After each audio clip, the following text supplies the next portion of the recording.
ঠিক আছে, সেখানে সবচেয়ে বেশি মার্শাল আর্ট হিসাবে যেটা দাঁড়িয়ে দেয় বা মার্শাল হিসাবে যেটা আছে সেটা এদের থেকে বেশি আছে, মণিপুরীদের থেকে। আমি চাকপাদের সাথে এক সময় কাজ করেছি, তিনতাদের সাথে কাজ করেছি, মানবের সাথে কাজ করেছি। সবাই একটু লীলাটা বেশি, লাস্যটা বেশি, রুদ্রটা নেই, কিন্তু আমাদের থ্রিলার একটু রুদ্র হয়েছে, লীলার রয়েছে। আমি একদিন তো নেই, কিন্তু আমরা কয়েকবার কাজ করতাম। আজকে প্রথম দিন একটু পরিচয় হওয়া, কিছু তোমাদের পারফরমেন্স আমাদের দেখা, আমাদের ছেলেদের একটা আইডিয়া হওয়া, ফিজিক্যালি আমরা ওইটা ফিট না, এটা মেনে নিই। আসলে এটা তো ছিল না, আমি এটা সত্যি কথা বলি।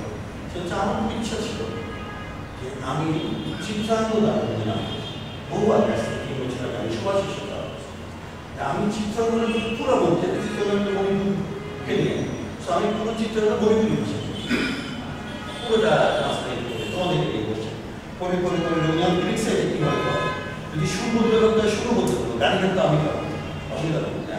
আর আমাকে গাড়ি দেওয়াটা কঠিন, এগুলো সাহস করবো না, খুব ইচ্ছা ছিল, এটা হয়ে ওঠে। এখন যখন একবার কাজ শুরু করলাম, এটা করার ইচ্ছা আছে। প্লাস আমার আরও দুটো নাটক খুব সামনে জরুরি নাটক আছে। একটা তো এটা এপ্রিল মাসে শুরু করতেই হবে।